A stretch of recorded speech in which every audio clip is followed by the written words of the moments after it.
Entonces dice aquí el verso 1, el capítulo 27, cuando se decidió que habíamos de navegar, ahí se incluye ya Lucas. Lucas se entera de que Pablo va a ser transportado, va a viajar a Roma, se vuelve a juntar con su amigo Pablo, con su compañero de milicia, y dice, cuando se decidió que habíamos de navegar para Italia, entregaron a Pablo y algunos de los presos, otros presos, a un centurión llamado Julio, de la compañía Augusta, y embarcándonos en una nave Adramitena que iba a tocar puertos en Asia, zarpamos estando con nosotros Aristarco Macedonio de Tesalónica. Al otro día llegamos a Sidón y Julio, tratando humanamente a Pablo, le permitió que fuese a los amigos para ser atendido por ellos. Que dijimos que esa parte de Sidón era del área donde Pablo cerca del área donde Pablo había nacido, era su región, era cerca de Tarso. Y haciéndonos, dice el verso 4, a la vela desde allí navegamos a Sotavento de Chipre porque los vientos eran contrarios. ¿Sí? Bueno, ¿qué pasó? Primero que nada, miren lo que es el buen testimonio. Pablo apenas tenía tal vez un día con este hombre, este centurión que era llamado Julio. Y enseguida halló gracia delante de él, tanto que dice que le tuvo confianza, que cuando llegaron a Sidón, lo trató humanamente, lo trató con mucho cariño, con mucho aprecio, con mucho respeto, y lo dejó que fuera y estuviera con hermanos, que los recibieron los hermanos, que lo atendieron los hermanos ahí. Muy bien.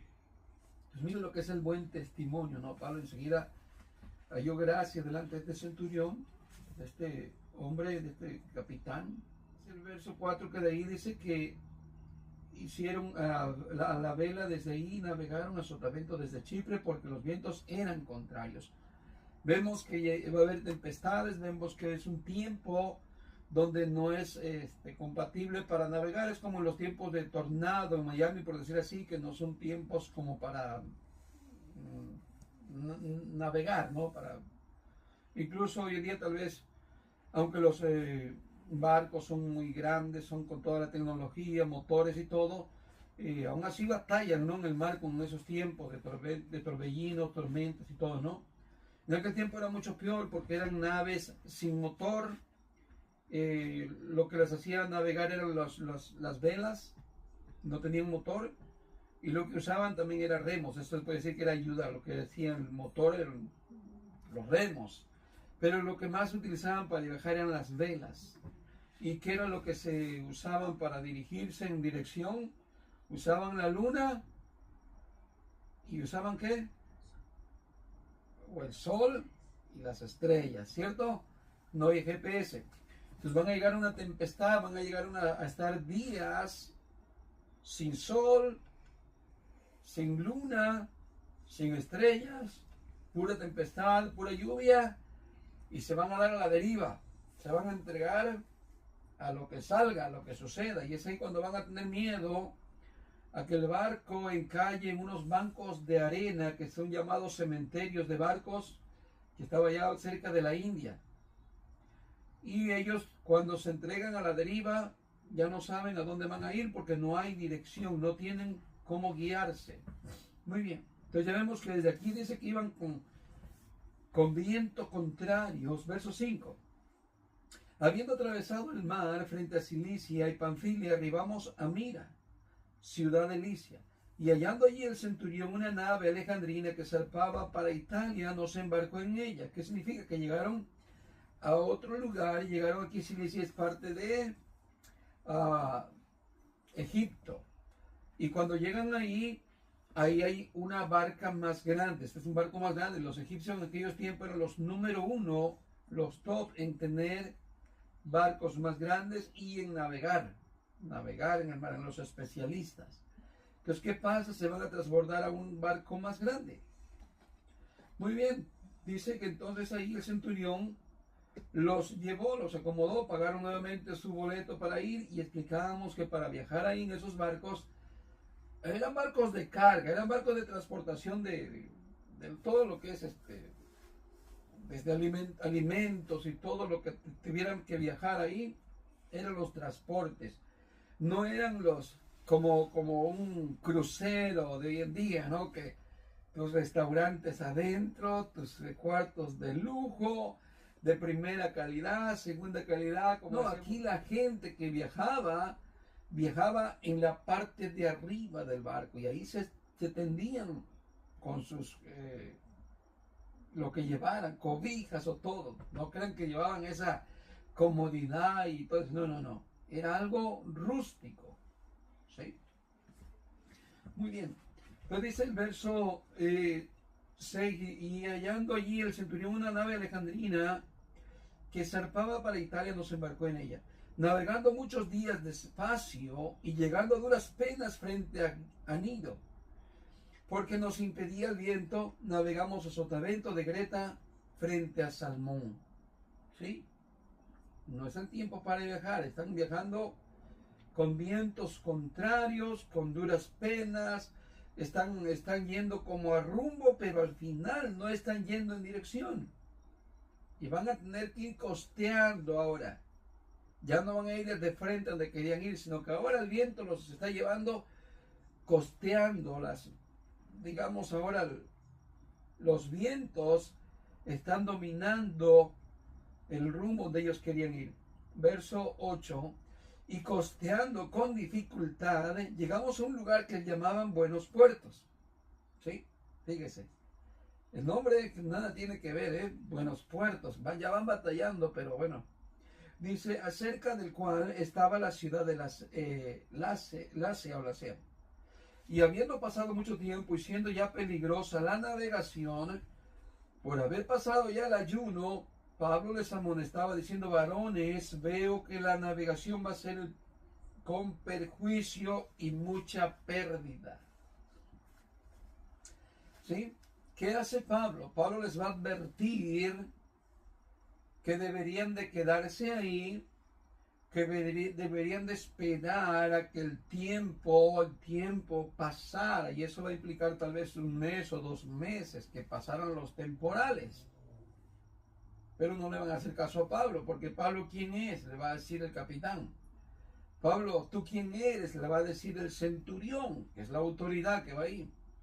Le va a decir quién eres, le va a decir el dueño del barco también. ¿Por qué? Porque Pablo no es un especialista en navegación. Pablo es un judío. Pablo podría decir, ¿cuáles son los grandes mares que tú tienes allá en Israel? No tienes más que un mar sin olas, un mar muerto. Ustedes no saben de navegación. Y los egipcios sí saben mucho de navegación. Así es que, ¿qué pasa? Pablo les advierte que va a haber pérdidas, que hay peligro, que no deberían de seguir. Así que le dice, diciéndoles, varones, veo que la navegación va a ser con perjuicio y mucha pérdida, no solamente cargamento de la nave, sino también de nuestras personas. Pero el centurión daba más crédito al piloto y al patrón de la nave, o sea, al dueño, que a lo que Pablo decía. ¿Sí?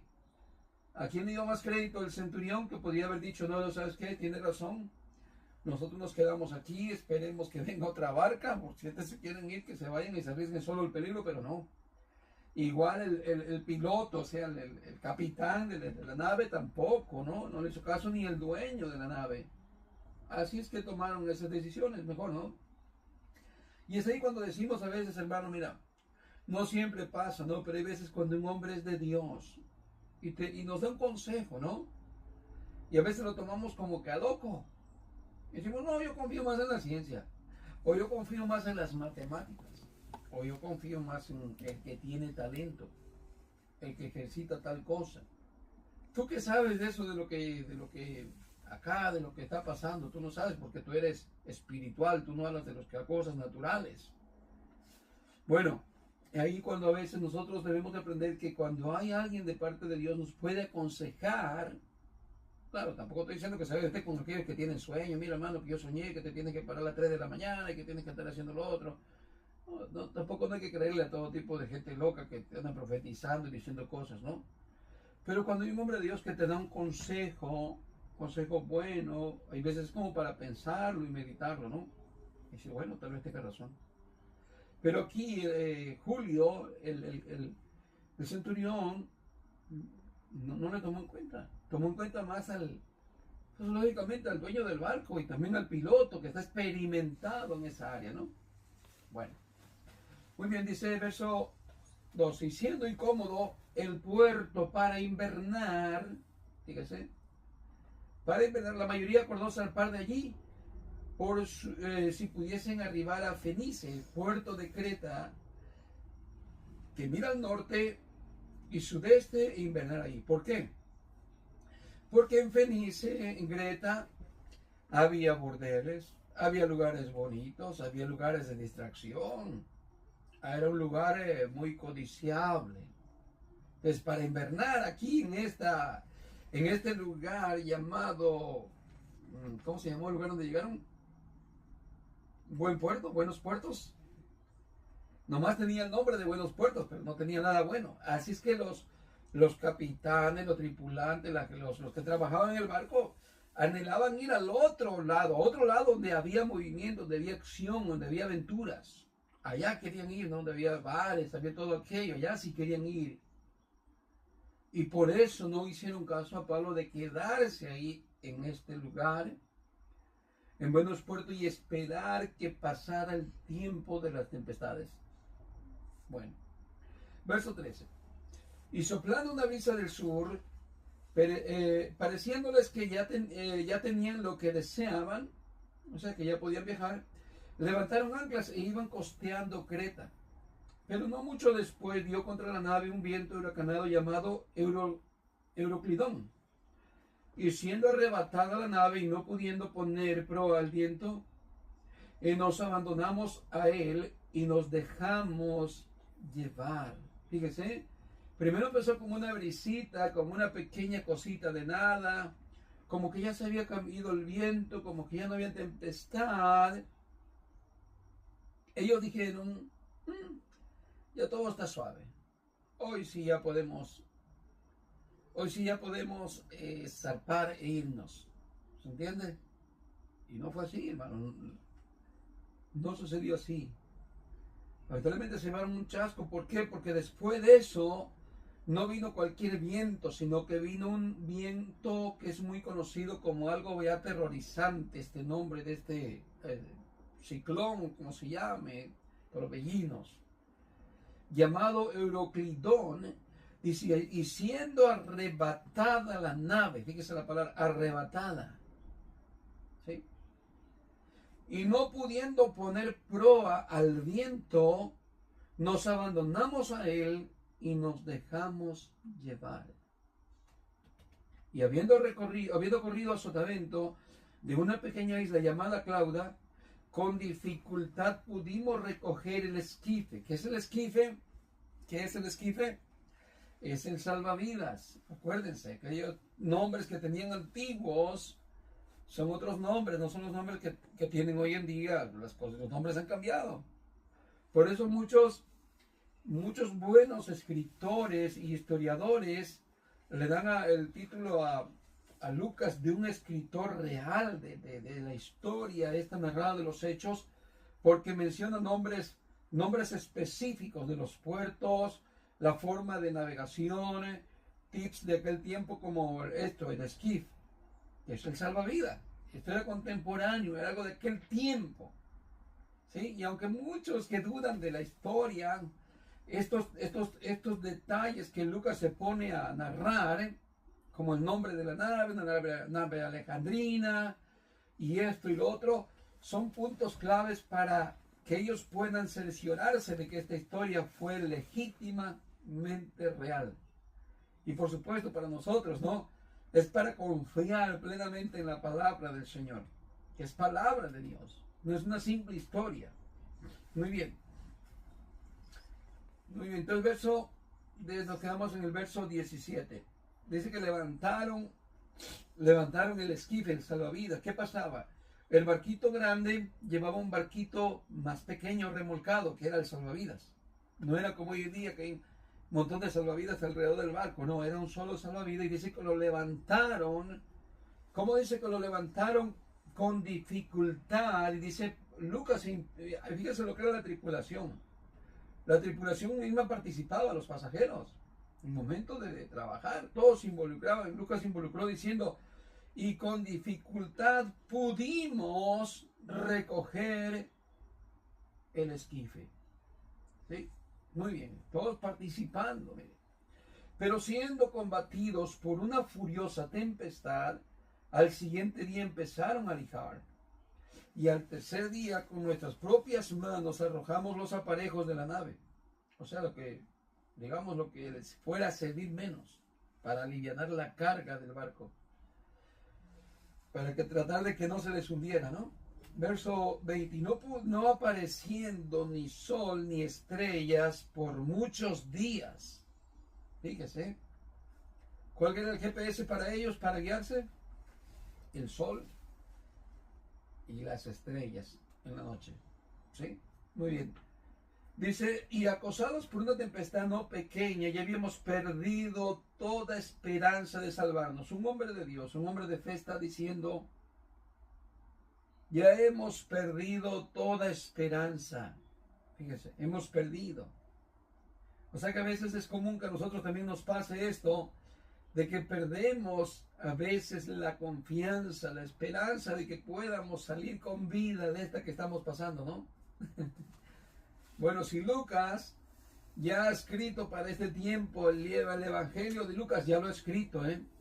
Ya lo ha escrito para este tiempo, Lucas ya escribió el Evangelio de Lucas, lleva su nombre, es un hombre de Dios, es un hombre de fe, y para que llegue a decir que en el momento que están en medio de la tempestad, ya están tirando cosas del barco, ya la tempestad está tan recia, que el barco es sacudido, se han abandonado la suerte donde los lleve la tempestad, el viento, ya no hay forma de cómo guiar, tomar el control del barco, ni con las velas, ni con los remos, ni con nada. ¿Por qué? Porque la tempestad es terrible.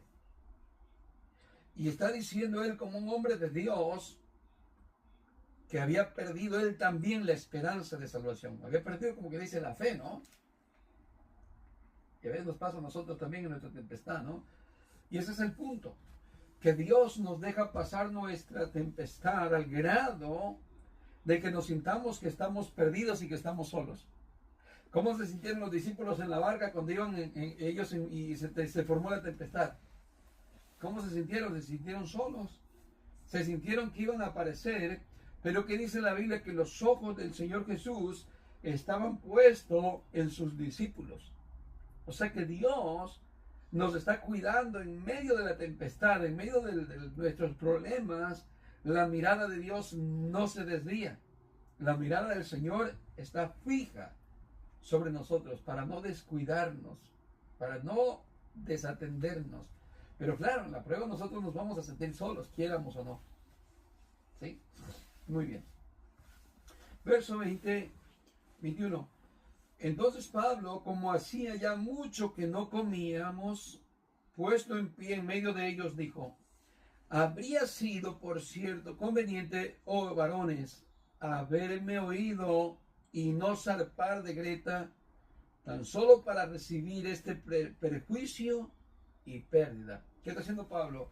¿Se está levantando para echarle en cara que no le hicieron caso? No. Se va a levantar como una madre, se va a, como una nodriza, como un padre, se va a levantar para animarlos, para nuevamente guiarlos también. Miren lo que es estar en medio de un caos, y se levanta alguien de fe y empieza a animar a los demás. ¿Sabe qué va a hacer alguien que tenga fe? Va a dar fe a los demás. Como también, si estás en medio del caos y otro se levanta con más caos, ¿qué es lo que más te va a provocar? Pues más caos, más negatividad. ¿Se recuerdan cuando los espías fueron allá a explorar la tierra de Canaán, no? ¿Sí? Miren la influencia, ¿no? La influencia, se levantan, creo que 10, ¿no? Y empiezan a hablar negativamente. No, que hay gigantes, no, que solamente es para matarlos. Y todo el pueblo se desanimó. Pero se levantó Josué y Caleb y empezaron a hablar positivamente y a confiar en Dios. ¿Sí? Entonces la gente empezó a cobrar ánimo. Nosotros podemos levantarnos en el caos de una u otra manera, pero deberíamos de hacerlo como creyentes, como hijos de Dios, levantarnos en medio del caos, en medio de la tormenta, con estas palabras para animación, para cambiar la mente de aquellos que están desesperados o de desesperanza, ¿no? Pero si nosotros mismos estamos ya sin esperanza, bueno, mira, entonces Pablo dice que ve que ya tienen muchos días que no han comido, ¿sí? Por algunas razones no han comido. Vete a saber si ya se escaseó la comida, se han enfermado por tanta lluvia, y algunos están con diarrea, algunos están con calentura, etcétera. O la comida se les ha echado a perder, yo qué sé. Pero ya han pasado varios días sin comer. Bueno, entonces le dice, bueno hermanos, o varones, si hubiera sido conveniente, si me hubieran oído y nos hubiéramos quedado allá en Greta, ¿no? En aquel lugar, en Buenos Puertos, ¿sí? Para esperar que pasaran las tempestades, el tiempo de tormentas, y no haber recibido esta pérdida y este perjuicio. Verso 22, pero ahora os exhorto a tener buen ánimo. En otras palabras, no se dejen morir. Ya veo que ya están muy desanimados. ¿Sí? Pues no habrá ninguna pérdida de vida entre vosotros, sino solamente, ¿de qué? De la nave. El barco se va a hacer pedazos. Muy bien. Verso 23. Porque esta noche ha estado conmigo el ángel de Dios, de quien soy y a quien sirvo. Miren lo que es, hermanos. No avergonzarse, no mire, Pablo, no le da vergüenza decir, mira, un ángel me habló, que la gente está loco, que los ángeles le andan hablando. Pablo no le da vergüenza, sino que testifica, ¿no? Que Dios le ha hablado. Muchas veces acuérdense que eran visiones, era el ángel o Jesús mismo le hablaba a Pablo, ¿no? ¿Sí? Muy bien. Entonces Pablo testifica que es un siervo de Dios y que un ángel se le apareció. Un ángel le vino a consolar, le vino a animar y le dijo el verso 24, diciendo Pablo, no temas. O sea que la cosa estaba tan grave que hasta Pablo pudo verse también espantado, ¿no? Y acuérdense que no era la primera vez que el Señor le decía, ya sea él mismo personalmente, el Señor Jesús, o un ángel, una visión, le decía a Pablo, no temas, como testificaste aquí en Jerusalén, así es necesario que también testifiques de mí en otra ciudad, o con los gentiles.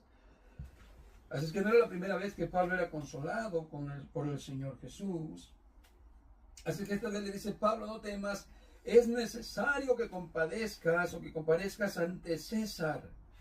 ¿Qué le está diciendo el Señor? Mira, Pablo, aunque la tempestad es fuerte, y tal vez va a suceder lo peor, que se va a echar a perder la navegación, el barco se va a romper, pero tú, te aseguro que tú vas a llegar a tu destino. Tu deseo se te va a cumplir. ¿Cuál era el deseo de Pablo? Ir a visitar a los hermanos que estaban en Roma. Pablo escribe una carta antes de llegar por primera vez a Roma. Pablo nunca ha ido a Roma. Y antes de ir a Roma, Pablo les envió una carta diciéndoles cuánto anhelo tengo de ir a vosotros y de estar con ustedes. Cuánto anhelo. ¿Sí? Dios me conceda ir. ¿Cierto? Y esa es una de las peticiones que debemos de entender cuando la Biblia dice que Dios conceda las peticiones de tu corazón. Bueno, Dios le va a conceder a Pablo antes de morir y antes de naufragar, antes de cualquier cosa, aunque el barco se haga pedazos, el Señor le va a conceder a Pablo que sí llegue a ver a los hermanitos que están en Roma. Muy bien, así que le dice 25. No, pero no termina el 24. Dice, Dios le ha concedido todos los que navegan contigo. Muy bien. Así que Dios le está diciendo que tu deseo de ir a Roma va a ser real. Es como para decir, hermano, confiemos en las promesas que Dios nos ha dado, ¿cierto? Promesas que están escritas en su palabra, que Dios las va a conceder. Verso 25, por tanto, oh varones, tened buen ánimo, porque yo confío en Dios, que será así como se me ha dicho. Con todo, es necesario de que demos en alguna isla, o sea, que choquemos en alguna isla. Venida la 14ª noche y siendo llevados a través del mar Adriático A la medianoche los marineros sospechaban que estaban cerca de tierra. ¿Cómo sospechaban eso? No lo sé, son especialistas por andar ahí. Y echando la sonda hallaron 20 brazas, y pasando un poco más adelante volvieron a echar la sonda y hallaron 15 brazas. Y temiendo dar en escollos, echaron 4 anclas por la popa y ansiaban que se hiciese de día. Entonces los marineros procuraron huir de la nave y echando el esquife al mar, otra vuelta, ¿qué es el esquife? Salvavidas. ¿Quiénes se querían escapar? Los marineros, el piloto, los ayudantes, los que están ahí trabajando en el barco, ¿no? Dice los marineros, ¿sí? ¿Qué querían hacer? Como que entre escondiditas antes de que el barco vaya a chocar, porque ya Pablo dijo que se iba a chocar, que la nave se va a echar a perder. Aquí resulta que Pablo se va a dar cuenta que quieren escaparse, pero mire lo que va a suceder. Dice, y entonces los marineros procuraban huir de la nave y echando el esquife al mar, aparentaban como que querían largar las anclas de proa. Pero Pablo dijo al centurión y a los soldados, si estos no permanecen en la nave, vosotros no podéis salvaros. ¿Sí? Dios había dado una promesa, ¿cierto?, de que todos los que iban en la barca, nadie iba a perecer. Pero la regla era que todos tenían que permanecer en la barca, ¿sí o no? Y este es un mensaje para la iglesia. ¿Queremos ser salvos, llegar a las metas y estar con Cristo? Sí, ¿verdad?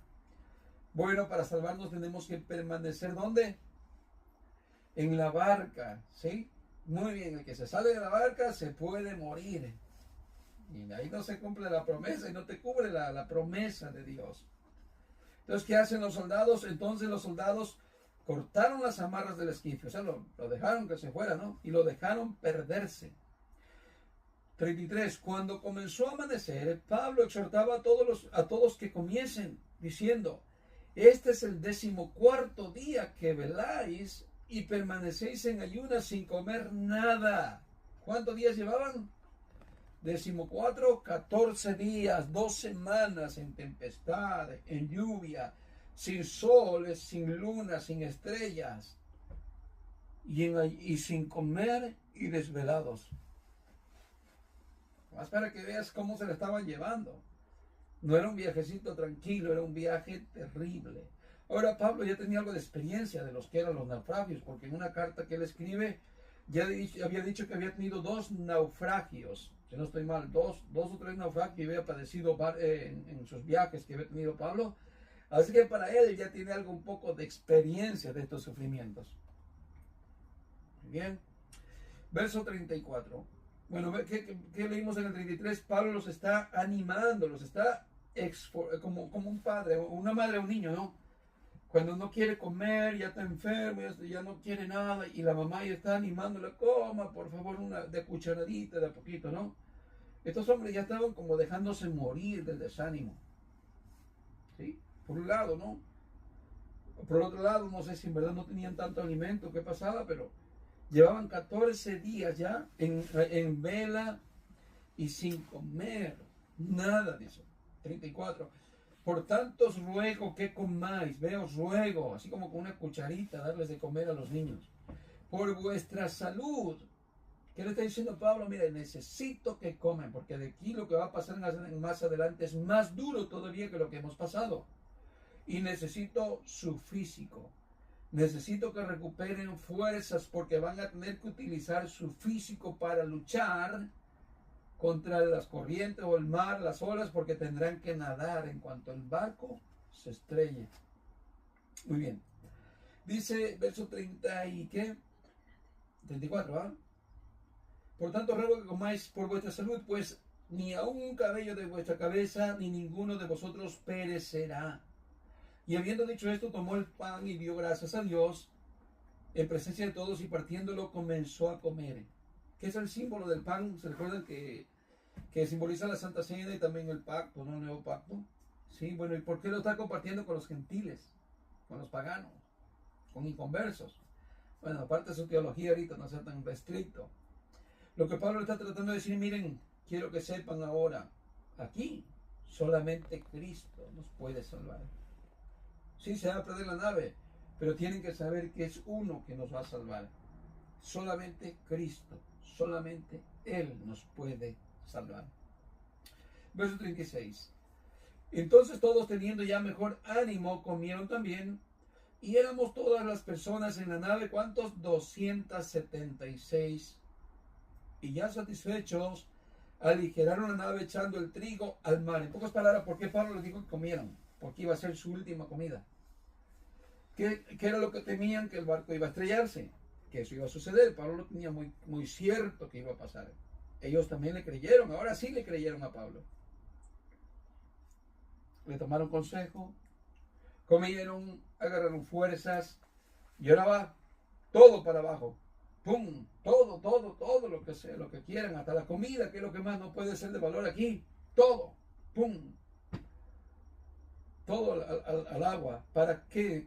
Para que si el barco, si se iba a estrellar, por lo menos sea menos fuerte el golpe, ¿no? Y así en vez de ir tan hundido, el barco haya menos hundido con menos carga. Así que echaron todo el trigo al mar. Verso 39, cuando se hizo de día, no reconocían la tierra, pero veían una ensenada que tenía playa, en la cual acordaron varar si pudiesen la nave. Cortando pues las anclas, las dejaron en el mar, largando también las amarras del timón, e izada al viento la vela de proa, enfilaron hacia la playa. Pero dando en un lugar de dos aguas, hicieron encallar la nave, y la proa, hincada, quedó inmóvil, y la proa se abría con la violencia del mar. ¿Qué sucedió? Encallaron, chocaron. La parte de enfrente quedó estancada, atorada, y se quebró, y la parte de atrás la estaba haciendo pedazos las olas del mar. ¿Sí? Dice que la popa se abría con la violencia del mar. Verso 42. Entonces los soldados acordaron matar a los presos para que ninguno se fuese danando. Pero el centurión, queriendo salvar a Pablo, les impidió este intento y mandó que los que pudiesen nadar echasen los primeros y saliesen a tierra. Y los demás parten tablas, parten cosas de la nave, y así aconteció que todos se salvaron saliendo a tierra. Mire qué promesa de Dios cumplida. Qué extraordinaria promesa en medio de una tormenta. Dios glorifica su nombre para dar entre impíos y todo un cumplimiento de una promesa de que ninguno se iba a perder. Capítulo 28. Entramos al capítulo 28 donde Pablo entra ahí en esa isla ahora y vemos este viaje de Pablo como el cuarto viaje misionero. ¿Por qué? Porque Pablo, donde quiera que pasa, está predicando el evangelio. Incluso aquí en esta isla, se cree que aquí formó una iglesia en esta isla de Malta, y la cual dice, la historia dice que el que quedó de pastor fue el hombre que sanó ahí de una enfermedad de disentería, algo así. Muy bien, verso 1 dice, estando ya salvos, supimos que la isla se llamaba Malta, que creo que significa refugio. Y los naturales nos trataron con no poca humanidad. Fíjese, eso significa que los trataron muy acogidamente, muy amablemente. ¿Sí? Los naturales nos trataron no con poca humanidad, porque encendiendo un fuego nos recibieron a todos. O sea que ellos venían mojados, con fríos y todo, ¿no? Y les dieron calor, le dieron apoyo, le dieron esa cálida bienvenida. Entonces, habiendo recogido Pablo algunas ramas secas, miren, Pablo es el hombre ese como Cristo, de que Jesús dice que no vino a ser servido, sino a servir. Pablo lo mismo. A pesar de que están recién llegados, lo están dando la bienvenida, los demás todos están ahí dándoles recibimiento, Pablo participa siempre, está activo, ¿no? Dice que aventando también unas ramas secas, se las echó al fuego, y dice, una víbora, huyendo del calor, se le prendió en la mano. Imagínese usted. Por un lado los están recibiendo muy bien y luego vienen este acontecimiento, ¿no? De que Pablo al participar, una víbora se le prende de la mano. Y tú puedes decir, Señor, más pruebas. Acabamos de tener el naufragio y ya estoy aquí luchando contra una víbora, contra una serpiente. Tan rápido otra prueba.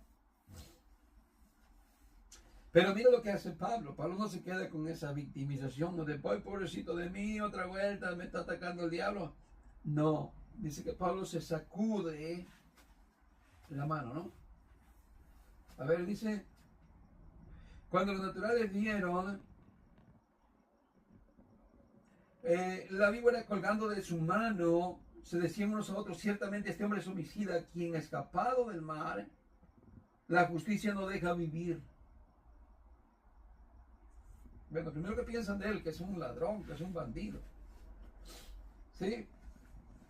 Pero, verso 5, pero él sacudiendo la víbora en el fuego, ningún daño padeció. Acuérdense que Jesús le dijo que tenían estas autoridades, ellos, de hollar serpientes, escorpiones, comerían cosas mortíferas y no les haría daño, ¿no? ¿Se recuerdan? Muy bien. Aquí vemos esa autoridad en ellos, pero en los apóstoles, no en nosotros. ¿Sí? Pero los nativos de allí pensaban que este era un hombre condenado, un hombre que no tenía ya perdón, que era un hombre malvado. Y como acto de justicia divina, este hombre estaba recibiendo como ese castigo. Pero después que Pablo se sacude la víbora, dice que ellos entonces, ellos esperaban que él se hinchase o cayese muerto de repente. Mas habiendo esperado mucho y viendo que ningún mal le venía, cambiaron de parecer y dijeron que era un dios. Y esto no es la primera vez. Se recuerda que en otro lado, cuando Pablo andaba con Bernabé, también los querían adorar, ¿no? Decían que Pablo era Pablo era Júpiter, creo, y que Bernabé, no me acuerdo quién era el otro, que era el sacerdote, no sé quién. Bueno, la cosa es que también los querían hacer como dioses, ya lo querían adorar, ¿no? Bueno, entonces aquí él dice en este verso ahora 8 o 7. En aquellos lugares había propiedades del hombre principal de la isla, ¿sí? Llamado Publio, quien nos recibió y hospedó solícitamente 3 días. Fíjese. Cuando hablamos de la hospitalidad es algo muy, muy maravilloso que se recibe, hermanos, recompensa por tal cosa, ¿eh? ¿Cuántos saben que es bueno ser hospedador? ¿Cuántos saben que es bueno practicar la hospitalidad porque hay recompensa? ¿Cuántos saben eso? A ver, ¿cómo qué sería la hospitalidad? Un poco de explicación, hermano. La hospitalidad implica abrir el corazón y el hogar para acoger, dice, a otros, ofreciéndoles un espacio seguro, comida, descanso y apoyo emocional. ¿Se lo escucharon? Se lo repito de nuevo. La hospitalidad implica abrir el corazón y el hogar para acoger a otros, ofreciéndole un espacio seguro, comida, descanso y apoyo emocional. ¿Se recuerdan cómo Lot cuando recibió a los ángeles, qué le ofreció? Les ofreció seguridad, les ofreció comida y un apoyo emocional o moral. ¿Se recuerdan que los hombres de Sodoma querían abusar de ellos? Y Lot fue capaz de decir, saco a mis hijas con tal de librarlos a ustedes. ¿Se imaginan el apoyo tan grandísimo? Lo que es ser hospedador, ¿no? No crees que ser hospedador y te mando a ver, te voy a hospedar, pero te mando allá al lugar con los cerdos, allá duérmete. ¿Qué hospedador, no? Oh, sí, pero yo soy hospedador. Ok, bueno. Muy bien, es que, ¿qué dice 1 Pedro? ¿Qué? 4:9. Dice, hospedaos los unos a los otros sin murmuraciones. cada uno según el don que haya recibido, ministro a los otros como buenos administradores de la multiforme gracia de Dios. ¿Sí? Así que vamos a mirar aquí tanto estos hombres de la isla, los primeros que recibieron a Pablo y a todos los pasajeros, tripulantes de esta nave. ¿Cuántos eran, hermanos? 276, algo así. Eran varios, ¿no? Pero ahora mira este acontecimiento. Dice que había un hombre que tenía mucha tierra en ese lugar. Dice verso 7. En aquellos lugares había propiedades del hombre principal de la isla. Ese principal como que era la autoridad de ahí, pues. ¿Entiendes? El de la autoridad. O sea, la autoridad, un cargo, pero también era rico. Dice, llamado Publio, quien nos recibió y hospedó solícitamente. ¿Cuántos días? ¿Cuántas personas?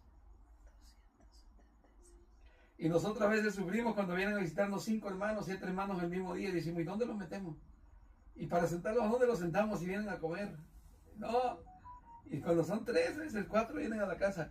Pero aquí fueron 270 y pico personas y no fue una comida, no fue un día. Imagínense que llega este hombre principal y dice, cariño, sí, tenemos huéspedes, prepárate la cena para los visitantes. Y dice, sí, ¿cuántos son? Son poquitos, son 276. Y les dio comida, cama, cobija, ropa, bebida, todo, imagínense. Terrible, ¿no? Muy bien, pero mira la recompensa del hospedaje, de lo que es la hospitalización. Verso 8. Aconteció que el padre de Publio estaba en cama, enfermo de fiebre y de disentería, y entró Pablo a verle, y después de haber orado le impuso las manos y le sanó. Seguramente, mira, este acontecimiento, seguramente al ver los nativos que no se hinchó Pablo, que no se murió, corrió la fama. No, este es un Dios, este es un Dios. Llegó a los oídos de este hombre rico, de este hombre de importancia, y lo mandó a traer con toda la gente. Vengan para acá, o el hijo de este Publio. Y creyeron que Pablo era un Dios, pues no, pues que venga y haga un milagro. No, que aquí está un enfermo. ¿Qué hace? Pablo viene y al verle dice que oró por él y le impuso las manos y le sanó. Eso de disentería, hermanos, es algo de infección, a veces por alguna comida que a veces afecta hasta el colon, por cosas como leche o algo así. Y esto era lo que tenía este hombre. Estaba enfermo por días de infección. ¿Okay? Y bueno, el verso 9 dice, hecho esto también los otros que en la isla tenían enfermedades, venían y eran sanados. Mire, al ver esto se amontonó la gente ahí con Pablo. ¿Para qué? Para que también le sanaran. Mire lo que es la recompensa de una hospitalidad. ¿Se da cuenta?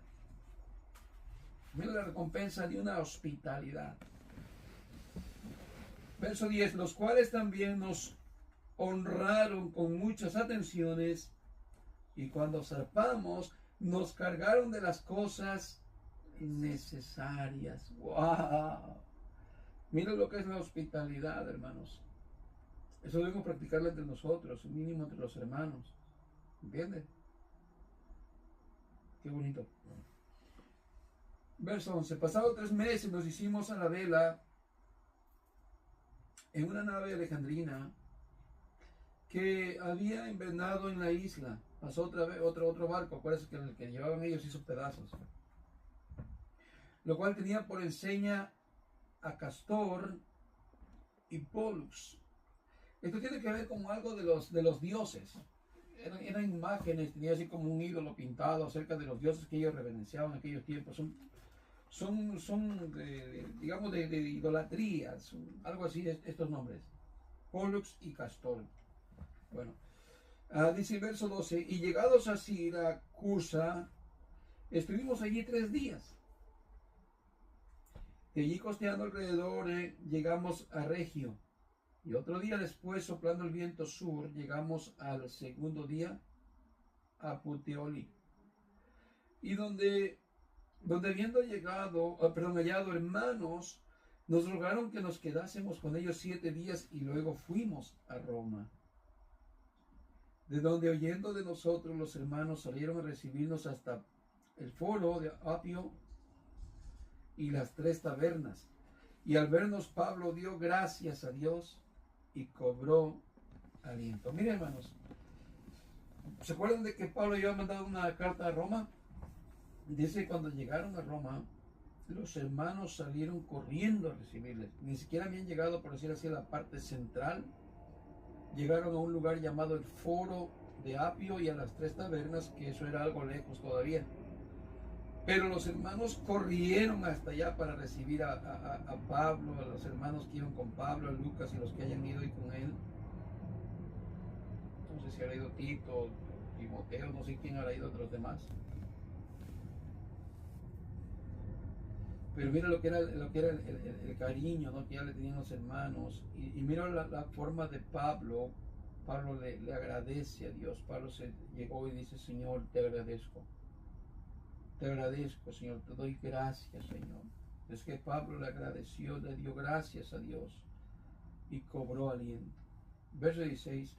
Cuando llegamos a Roma, el centurión entregó los presos al prefecto militar. Pero a Pablo se le permitió vivir aparte con un soldado que le custodiase. Sí. Tenía un privilegio Pablo, como no era un hombre declarado culpable, no. Sí, él iba allá porque había apelado a César, pero no iba como un condenado, pues en pocas palabras, por eso no era encarcelado, estaba como libre, pero custodiado por un soldado.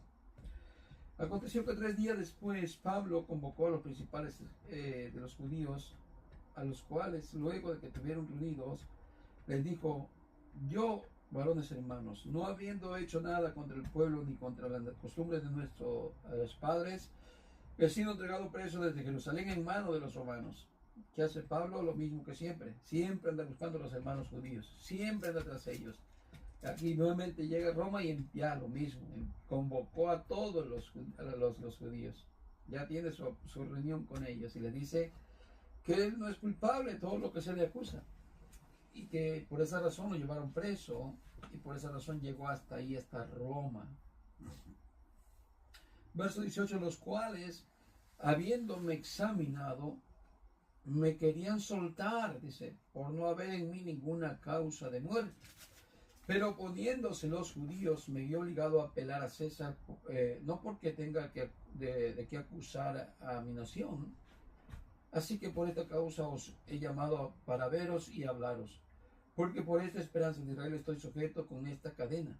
Entonces ellos le dijeron: nosotros ni hemos recibido de Judea cartas acerca de ti, ni ha venido alguno de los hermanos de allá, o que haya denunciado o hablado algún mal de ti.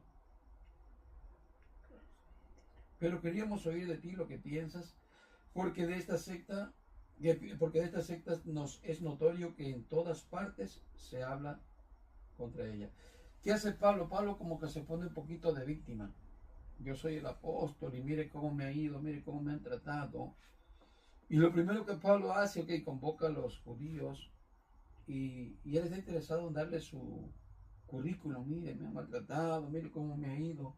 Un poquito de víctima. Cuenta que Pablo como que quiere un poquito sentirse víctima y como brillar él. A lo cual ellos ni le tomaron en cuenta. Dicen: ¿sabes qué, Pablo? Nosotros no sabemos, ni nos ha llegado ni por carta ni nadie.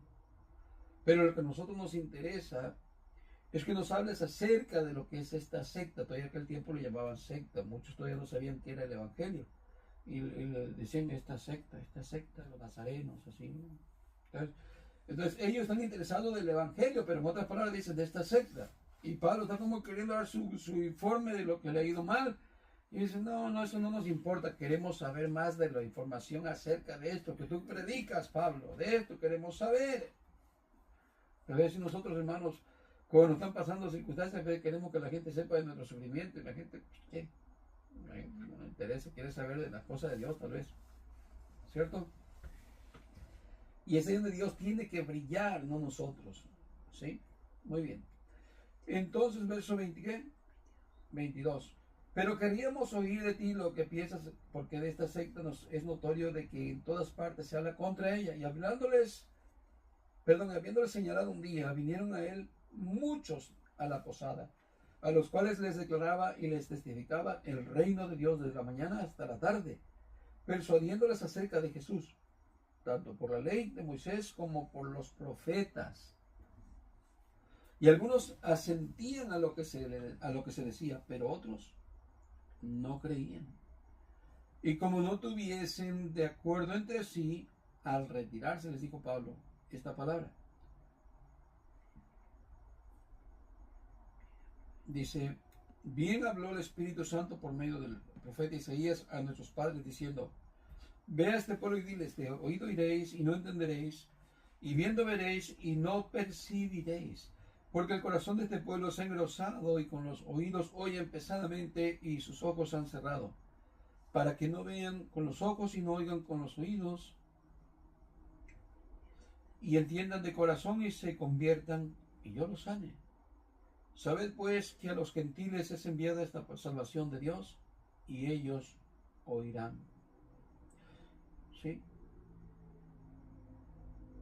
Bueno.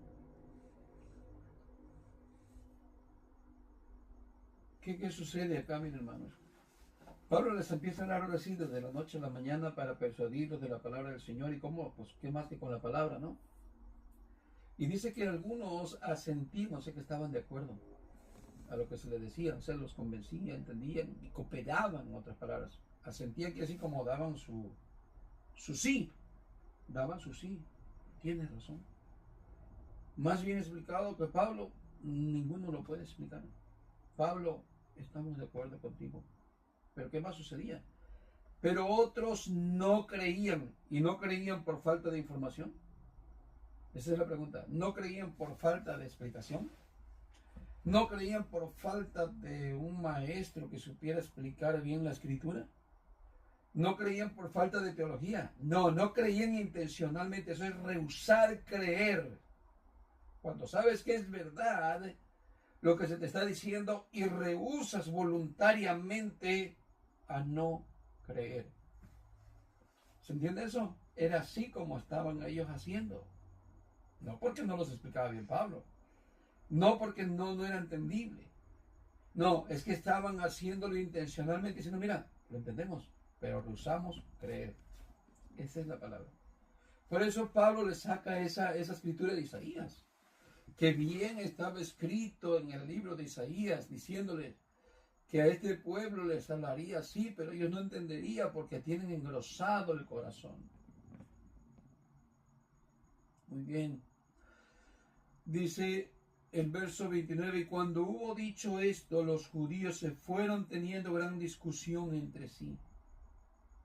Y Pablo permaneció 2 años enteros en una casa alquilada y recibía a todos los que a él venían, predicando el reino de Dios y enseñando acerca del Señor Jesús Cristo, abiertamente y sin impedimento. Y dirán, hermanos, ¿y dónde está la segunda parte de la película? ¿Por qué termina así el libro de los Hechos? Nos han dejado sin un fin, sin un amén. ¿Dónde está la otra parte? ¿Dónde está la continuidad? ¿Qué pasó, Lucas?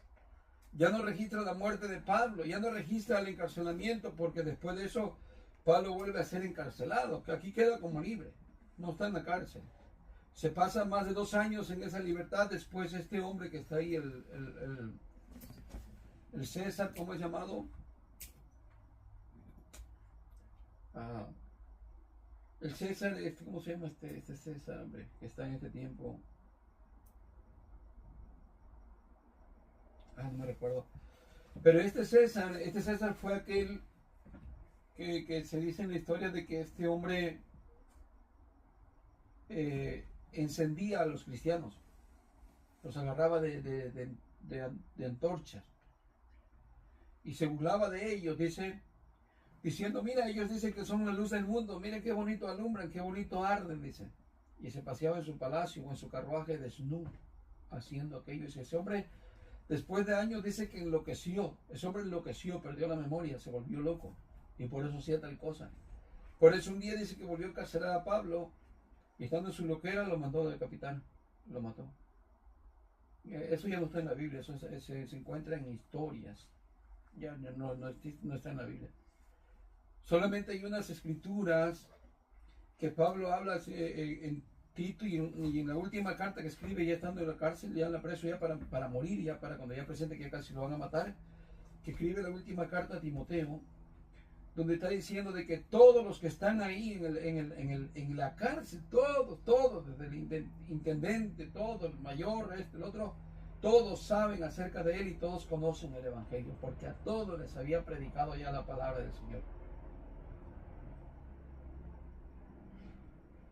Así es que, queridos hermanos, hemos terminado con este, no sé cómo decirlo, sabor de boca de que no tenemos un final de historia aquí en el libro de los Hechos. Aquí continúa el libro de los Hechos. ¿Por qué? Porque es el libro de la historia de la iglesia, los hechos del Espíritu Santo, donde todavía más almas se siguen convirtiendo, más almas siguen escribiendo la historia de la iglesia. Todavía este libro sigue abierto, por eso no tiene un amén.